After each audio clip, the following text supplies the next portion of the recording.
Now, this is my offensive line rankings for the 2025 NFL Draft. Very underrated class. There's going to be starters all over the place. There will be guys outside my top 12 that could potentially be all pros or Pro Bowl level players, and I wouldn't be shocked by it. Now, they're probably going to be drafted late second, early third, probably on the high end of things, and probably on the early fifth, late fourth on the low end of things. But I'm really excited to get into this offensive line class because it's not necessarily top heavy. There's not an elite prospect that's head and shoulders above everybody else.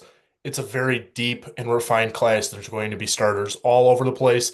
Let's get into the guys that just missed the cut. I don't like to call them honorable mentions because there's quite a bit of them. Let's get right into it. And then we'll get into the top 12 overall offensive linemen. Now, these are the offensive linemen that just missed the cut, but I really like. Marcus Mbow out of Purdue, primarily playing offensive tackle. Jared Wilson, the interior offensive lineman out of Georgia. Wyatt Milam, interior offensive lineman out of West Virginia. Charles Grant, the offensive tackle out of William and Mary. And then Anthony Belton, the offensive tackle at North Carolina State. Both Grant and Belton were my favorite of these five. Absolute maulers in the run game. They're huge and provided insane technique for being that size. Just needs a little bit more improvement in the strength department and latching on to more powerful edge rushers. So let's get into the top 12. We have Ozzy Trapilo, offensive tackle out of Boston College. An absolute mountain of a man. 6'8", 316 pounds. Only allowed 2 sacks over his final 24 starts at right tackle. Very experienced and played all over the line, and it kind of shows his adaptability and football intelligence. He does have a little bit of stiffness in his lower body, makes it more difficult to catch up to faster defenders. Occasionally struggles to maintain a low pad level, which tends to compromise any leverage that may have previously been built up. That moves into number 11, Tate Ratledge, interior offensive lineman out of Georgia.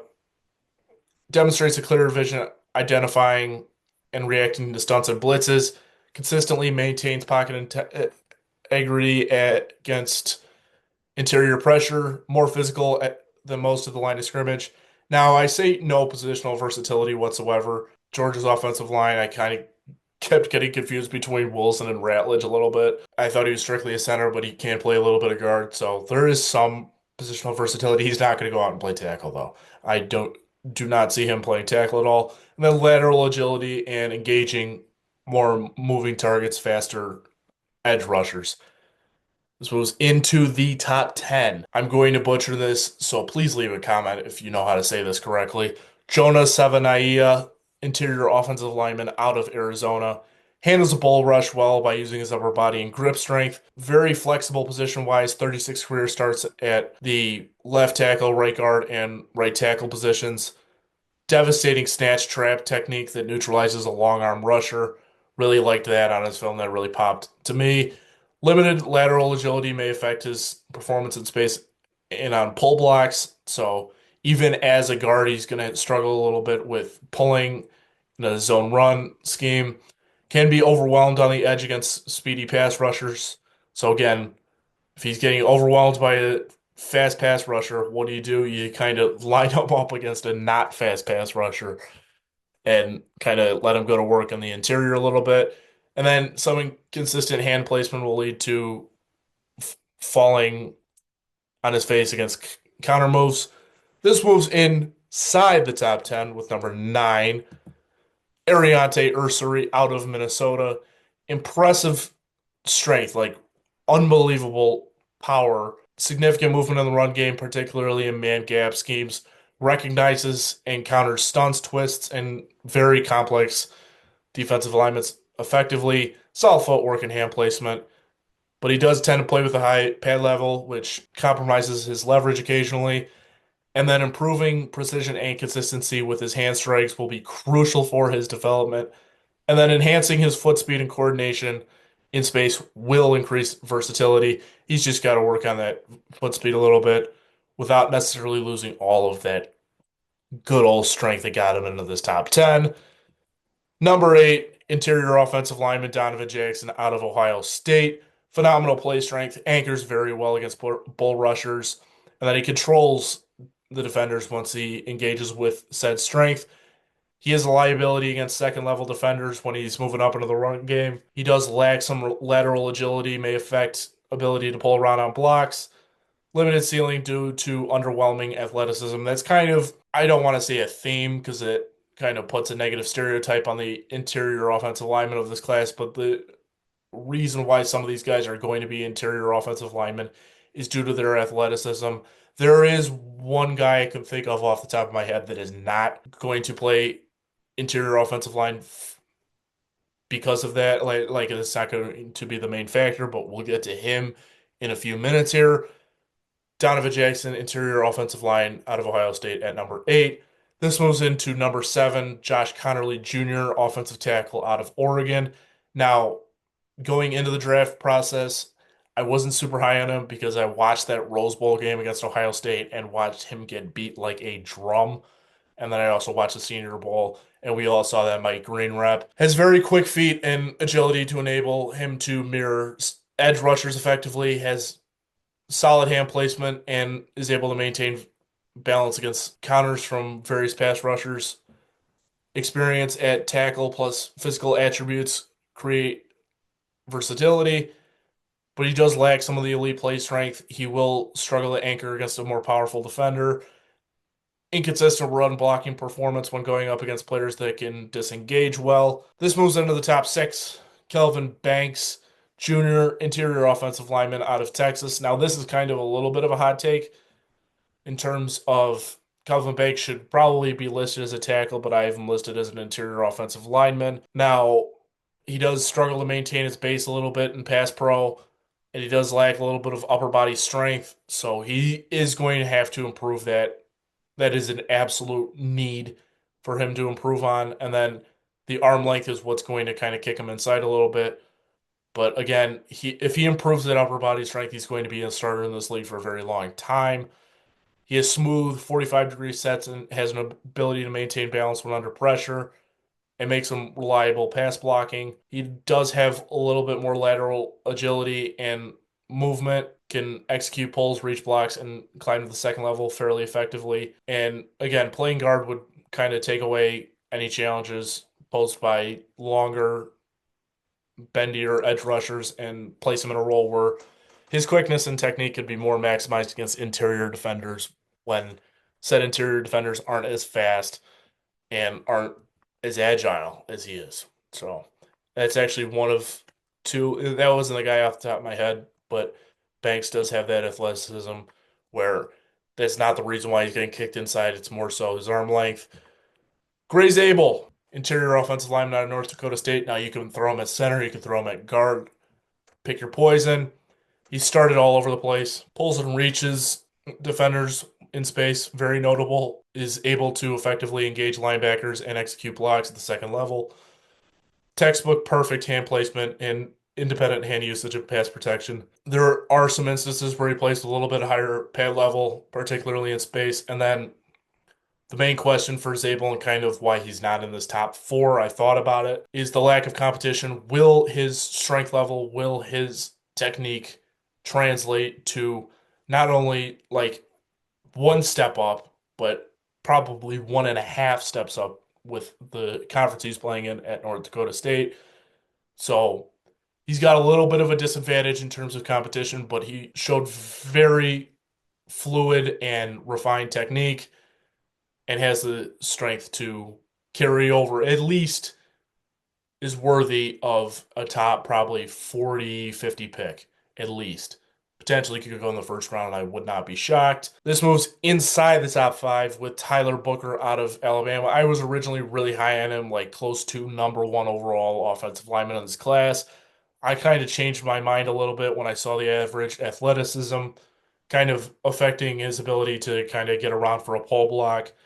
And then he does struggle a lot on an island. Like, doesn't have the lateral agility to go on the outside and be like, oh, I'm going to take care of Myles Garrett for at least a series of downs. Like, he's going to get beat like a drum. but he did allow 0 sacks on the inside, over 395 pass blocking snaps in pass pro. Now he's very scheme specific. He'll only really fit in an inside zone or a duo scheme, and he does generate displacement at the line of scrimmage.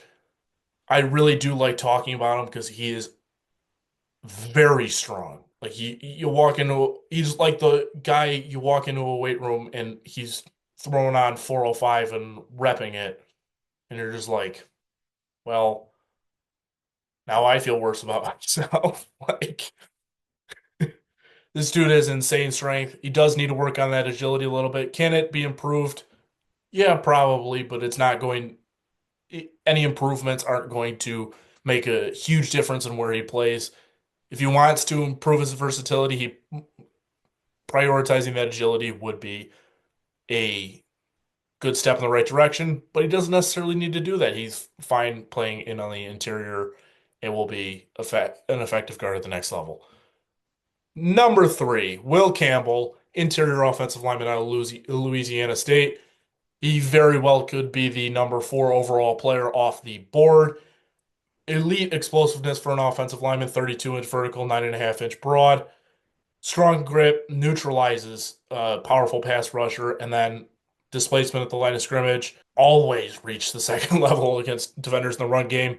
Now, he did have some bad reps against kind of the first round picks of this class, and he does have some arm length concerns. What is really the true measurement? And I think Will Campbell can probably play a little bit of tackle. I don't think you rely on him and be like, he's going to be our number one option at left tackle. If we don't have anybody else, we're screwed. Like, if he's not playing left tackle for us, we're screwed. Like, but if he's the backup left tackle and he's the starting guard, it's a lot easier to work with than necessarily relying on him to be, oh, you're our number one tackle week one. Let's go win some football games with you as our left tackle. Now he's got the agility, he's got the explosiveness, but again, that arm length is just it's a concern, and I think he can stick at interior offensive line and be very effective in the league. Now, do you take that at fourth overall? That's another question. He does overset a little bit against speed rushers as well, leads him a little more susceptible to inside counter moves, but again, that could be fixed a little bit with coaching. Armand Membou, offensive tackle out of Missouri, is my number two prospect. Now, this may be a little bit of a hot take, but I don't have Campbell, Banks, or Membou at that number one spot. At 6'4", 332 pounds, he recorded a 4.9140 and earned a 9.9 RAS. Will Campbell also tested really high in RAS. Both of them tested in the top 20 since like 1987 in terms of offensive linemen, which is absolutely insane. Membou also did not allow a single sack and surrendered only 8 pressures over 827 pass blocking snaps last season. Combination of athleticism, technique, and football IQ provides teams with a lot more flexibility in using him along the line. Again, I think Membou will be more so just throw him out there at left tackle, and if you need him to move inside the guard to fill a need or whatnot, you do that, but primarily leave him at either left or right tackle. Now he may move inside if he struggles at tackle. He's a little bit undersized and then consistency with playing all the way to the whistle. That showed up a little bit on film. I'm not too concerned about that. That could be coached out of him. This moves into the number one overall prospect for offensive lineman, Josh Simmons out of Ohio State. The main question is, what's he going to look like after his injury? But I'm buying in on the traits. This is one of my guys here. He has an ability to mirror edge rushers and maintain balance and pass protection, which sets him apart. Awesome athleticism, which is evident in a quick first step and smooth lateral movements. Experience in multiple blocking schemes, including zone, pin, and pull concepts. Showcases his adaptability and football IQ. And then ability to anchor against bull rushers and reset hands during engagements. Contributes to reliability and pass protection. And then he overextends a little bit with hand placement occasionally. Now, the thing that kind of popped up to me because I factor this in quite a bit with offensive linemen is penalties because I'm a Patriots fan and I've watched Isaiah win and I've watched Vidarian Lowe and I've watched countless tackles make dumb penalties and it costs us points at the end of the day. And that was more of an issue for me than the injury he's coming off of. So I think if he gets into a coaching staff where they're saying, "Oh, we want you to clean up the penalties. That's what we're working on. We're not, well, first things first is getting him healthy, obviously. But second thing is we're cleaning up those penalties because you have the natural talent. You have the ability, you have the potential. Just clean up those penalties, please." Like that's what we're going to work on. We're going to work on procedure. We're going to work on pre-snap reads and whatnot. We're going to work on how we're calling an offense and whatnot. Like we're going to focus on refining those penalties. That's the first thing we're going to work on when we get to camp. So that wraps up my offensive line rankings. Very deep class. I don't think there's a Joe Alt in this class, but I also don't think there's going to be a bad offensive lineman taken in the first 12 that come off the board at least. Like I don't think there's it, and it's also pretty consensus as well. I don't think we're going to see a lot of surprises here, but yeah, today's draft day. Make sure to like, comment, and subscribe. Let me know who your favorite offensive line prospect is. Draft live stream at 6:15 p.m. Central Time. Don't miss it. I'm gonna be really hyping up Josh Simmons quite a bit, especially when he's the fifth tackle taken off the board or fifth offensive lineman taken off the board, and I'm gonna be like, why isn't Josh Simmons off the board yet? And it's gonna be pick 27. And whoever, if that happens, if he doesn't go inside the top half of the first round, whoever gets him is going to be jumping for joy and have an absolute steal and a starter for a while. Anyway, this will be the third video coming up, and there will be two more for today along with the live stream. So stay tuned. You're not going to want to miss it. Have a good one.